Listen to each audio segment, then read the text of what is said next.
Hello, welcome to the Light Language channel.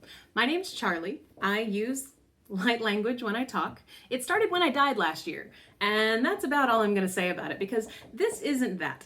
I'm not here to talk about my awakening or my near-death experience or basically anything else. I'm here to share some news.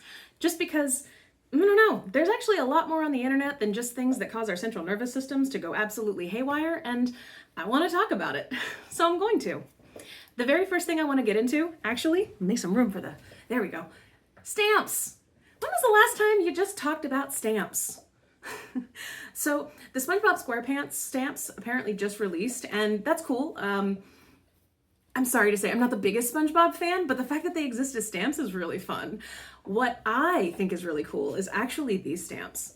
So these are the little baby animal stamps that got released this year, and they kind of look like Mary Blair a little bit. Art. They're not, but those of you that are Disney fans, don't they kinda? Isn't that cute? Isn't that amazing? These are amazing, and I've only used one so far. But there's also Betty White stamps right now. Did you know there's Betty White stamps right now? Doesn't that sound fun? I'm just saying, for anybody that's even a little bit interested in the fact that stamps are kind of doing a really awesome job at being cool. I mean, I don't know about y'all, but I'm a sticker collector. I'm a person that goes to conventions and I'm like, ooh, the sticker section, yes. Stamps, well, people have been collecting them for a long time, but I kind of feel like they've gotten forgotten a bit, which is a shame because there's some really cute ones. And if anyone's up for an interesting challenge, stay tuned to the end because I have a real world challenge for anyone that's curious about taking their internet time and just making a life challenge out of it. Bit of a quest, if you will, sort of a touch grass situation. I don't know. That's what you get when you come to the Light Language channel. Moving on from stamps. Here's a scavenger hunt. I'm just gonna go ahead and give you, okay? I'm not a person who really does social media, basically at all. I turned off and turned away from all of the ones I've done before, but this week, for the very first time, I downloaded TikTok. Yep. Wasn't on TikTok. Downloaded it, did an accidental video because I didn't quite understand how it works, my bad. And then I literally just did one video, posted it, and then the next day was like, I think I've done my TikTok journey. I am now part of the Akashic record container that is TikTok. My business is on it. Fantastic. And I took it off of my phone. And I say that because I can read Akashic records. And the Akashic record containers themselves, once you get quantumly entangled with them, you kind of get all of the information that's there. And I don't have anything new to mention about TikTok. Nothing that we don't already know, the addictive properties, the things that are sort of happening that, you know, may or may not be helpful to society as a whole. But something really interesting did kind of occur when I just spent less than 2 minutes actually on that app. And that was, I actually got the quite literal electrical impulse grid pattern that TikTok seems to be, what's the way to phrase that? Providing for humanity at this time. I know we're all upset about the fact that TikTok rewires our brains to make attention spans way shorter. It's actually doing something that's a bit biologically and evolutionarily slightly helpful right now because we are going through the whole new Earth reconstruction, redistribution, timeline bifurcation, and dissolution situation. Basically, we're in the humanity is evolving timeline right now. And TikTok itself has provided mental blockages this really interesting way of taking all of those thoughts and kind of just separating them a little bit more so there's more electrical activity happening. The problem with that, you get more addicted and absolutely you kind of have your attention span shortened because now you're jumping around instead of the more linear pathway through the brain. But it's interesting. It's really, really fascinating to me that we've been able to kind of take old biological patterns and systems in our brain and use an app on our phones to kind of, on a pretty large scale, change the internal circuitry of our brains. That's kind of amazing, actually. It takes discernment, and it takes making sure that you are an active curator on a regular basis of something like TikTok, but that's just the same as anything else on a phone or a computer in general. You have to be an active user. So I'm not saying I'm pro TikTok. I deleted it immediately because I did not like the energy of that place. It was very unpleasant. But the use case for it in the human evolution timeline situation is very angelically guided, if you will. Fascinating, absolutely fascinating to me. And I actually have a bit of a challenge for anyone watching this. If you're on TikTok and you want to try a scavenger hunt to find me, I'm not going to tell you what I called my channel. I'm not going to tell you, or handle, or whatever it is, sorry. I'm not going to tell you what I called it, and I'm not going to tell you what I did. But if you find it and you leave a comment saying I found it, and I don't really know what you would say about it, but be nice, please. I would be happy to give you a free Akashic record reading, because it means that you went onto a very heavy algorithm only when you are a regular poster and found me and what I did to put myself into there. And I just did it as an ad. That's it. My own artistic interpretation of, hey, this is who I am, and this is what I do. And this is a weird way of me showing you who I am and what I do. So yeah, this is someone who's talking about news, doesn't really have anything else to say about TikTok other than, wow, it's part of the human evolution timeline. Fascinating. And to say, try to find something and I'll give you a free Akashic record reading. So have fun. Moving on. Ooh, this is a fun one. So, okay, Mudang, right? We all love Mudang. The zoo where Mudang is has this cute, adorable mascot. Of course they do, right? Because everyone who lives somewhere where mascots are just a regular thing, they always do it right. Or at least the ones that end up on news absolutely do. But they've started using this mascot as the test for the animal escape system. Basically, every time they have a drill, this mascot comes out and starts attacking people. Play attacking, but this is how they test the response time and the how ready is everybody here. And what do? They use a mascot and they use pretend play. And I just think that's amazing and people need to know about it. And I'm sure it's going to show up on all of the big ones because it's too cute not to. And it's Mudang, who the internet fell in love with and is still in love with, or some people don't like. I'm not sure. It was a whole big thing. And if there's one thing that we all know about the internet, it's that those trends come and go. But this needs to stay because it's cute. Next one. There is a Pennsylvania naturism group that announced the return, this is what's really cool, of Balls Out Bowling, which is an annual bowling event where clothing is not allowed. It's the Pittsburgh Area Naturalists. It already happened. It happened July 10th, I believe. And there's a couple things about this. One, it was only $30 for 4 hours of unlimited bowling with shoe rental, which I don't know about y'all, but the last time I've been bowling, it's been ridiculously expensive.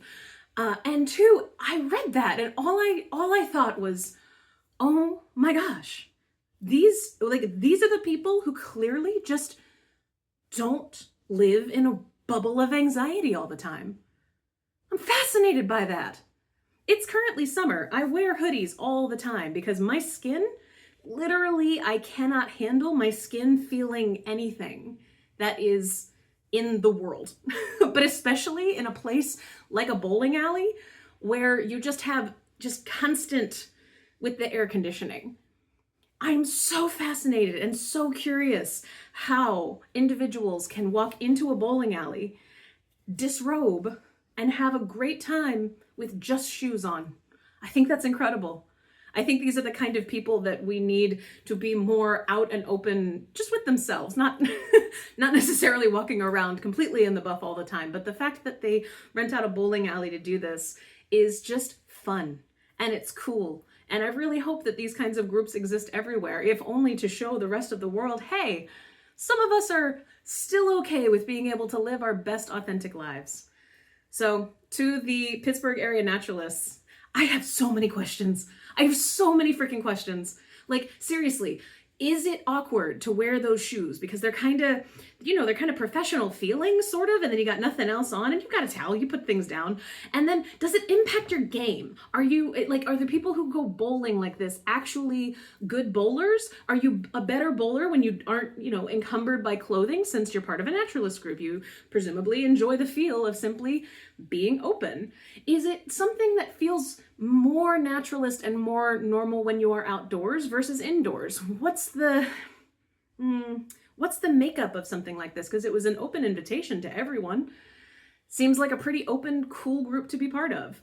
For people who are trying to make connections at a time when we all feel so incredibly isolated, seems really cool that this is a group that's open and basically said, hey, there are going to be a bunch of us coming to this bowling alley at this date, this time. You can buy your tickets here. Here's our basic rules, which could honestly be summed up as just be cool, which is incredible. So I don't plan on attending any naturalist group situations. Again, my neurodivergent brain and way too much anxiety. Not a chance in hell that would ever happen. But I think that's amazing, and I'm really excited, and that's why I just wanted to tell people about it. Nude bowling. Who knew? Maybe go check it out if it even remotely intrigues you. Moving on, this is going to be a food news segment because, look at me. Like, you think I'm not going to talk about food news? You can expect food news every single week. But this week's food news comes to you from Chips Ahoy. And I'm actually just going to read from brandeating.com because they had a pretty decent write-up about it. But this is about Stranger Things. Stranger Things. Remember Stranger Things? Okay. If you don't remember when Stranger Things started, it started July 11th, 2016. 2016.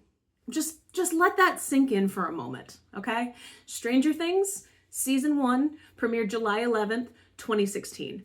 I'm not saying that particular show and that particular date was some sort of portal day where we've all actually been living in a different timeline ever since.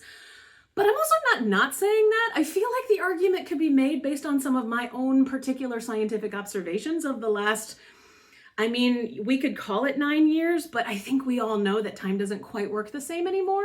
And I'm not saying that we went into the upside down at all. What I've observed, I more so call the stupid timeline, but it's a whole thing. Again, read my Substacks, and if you have questions about that, we'll talk about it another time. But the thing about the Chips Ahoy is they're celebrating the final season of Stranger Things, and they're announcing the new Chips Ahoy Stranger Things limited edition cookies, arriving in stores nationwide August 11th, 2025. Yeah, the 11s, right? Like, those of you that know, like, portal days and, like, astrology stuff and, like, Akashic Record container stuff, I know they didn't, like, plan it, but clearly something was going on with their higher selves, right? Like, they knew. Like, they knew. Okay, so these new cookies, they feature a chocolatey base with fudge chips and red strawberry flavored filling. Sounds pretty good. The cookie is inspired by the Upside Down, and it's the brand's first ever fruit flavored filling that peeks through the cookie to represent the rift entrances to the Upside Down. And as part of the partnership, this is where it gets interesting. As part of the partnership, the brand will be releasing retro-inspired original Chips Ahoy packs that draw. Okay, there's a little bit of a typo. It's fine. Anyway, they're going to be doing retro-inspired things, and then because everything isn't just the thing anymore, these poor marketing companies, they have to be everything. But the August 11th product launch will also be accompanied by an augmented reality game with a chance to win limited edition Stranger Things merchandise, including a Stranger Things Eddie Munson inspired guitar. So I guess if you want to win a thing, you have to play an augmented reality game, which I think we can all agree is probably just an app that they want you to download that, like, has, I don't know, stickers of things from the Upside Down and Stranger Things that you can, like, look around the world at for like 2 seconds and then forget about deleting the app again. I'm not really sure, and that's probably being really reductive to the people that put a lot of hard work into this particular product and into this game. But yeah, food and the things that go along with it now come with things like augmented reality games. I don't know about y'all, but I feel like if I tried to explain this to, like, 6-year-old me standing in the cereal aisle going, oh my God, there's so many toys and things, and being like, yeah, it's cool that there are physical things in boxes, but guess what the future has? It has some sort of weird app you're going to have to download on your phone that you're going to forget to delete until one day when you're finally feeling like, hey, I can do a digital detox and I'm just going to delete, and then you're going to feel so proud of yourself until you do it again. It's cool. So, oh, sorry, completely forgot to mention, but if you would like to make a challenge for yourself to do this week, something that will get you outside, get you interacting with your community, and do something that will actually help you and someone else, I challenge you to do something that you might on the surface not think is hard, but I promise, unless you live in a tourist destination, is going to be harder than you think. When was the last time you saw a postcard? When was the last time you sent a postcard to anyone? That's my challenge to you. Go find a postcard. Go find a postcard, think of a person to send it to, and then just send a very simple message on it. Something that says, I just felt like sending you a postcard. Something that's just filled with love. Then go to the post office. Stand in line without your phone.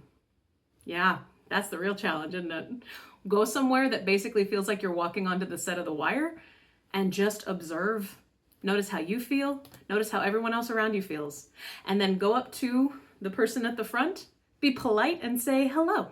I would love to purchase some of these cute baby animal stamps, or the Betty White stamps, or the SpongeBob SquarePants stamps, or like literally any of the others, because there's a bunch right now. There's even like a weirdly political one, because there's always a weirdly political stamp at all times. So you can even get something like that if you want. And then send your postcard. Because what's really cool about that is when you do that, you actually create an artifact. You create something that has its own Akashic record container. And when you write on it, you're taking a piece of your own soul, you're channeling it out, because any writing that you do is channeling. You're channeling out your own self into written form. And when you do that, when you actually just write something into the world, you take it from the quantum realm, make it real, and then you put an adorable stamp on it and you mail it. That then touches everyone and everything that it passes through. And the week or so that it takes to get sent from you to when it gets received by somebody else creates this entire timeline arc in and of itself just for the postcard. And if you're like me and you can't just go to any regular store and find a postcard, you can go to an antique store. That's where I've seen them. Then you're taking a piece of literal history, something that someone else created 50 years ago, more. So you're also quantumly entangling with that, with the person who originally created the art on it, with whoever it is that was part of the creation of the physical artifact itself. And you're adding yourself into it too. This is the beautiful way in which humans are commingling with one another without ever realizing it.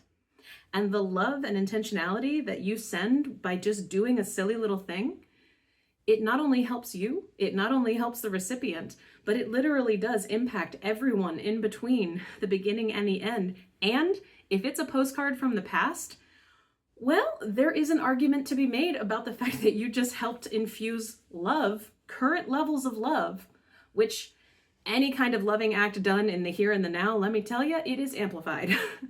It actually ripples through time. And it ripples through time and actually touches on the time and place in the physical reality matrix when that postcard was created.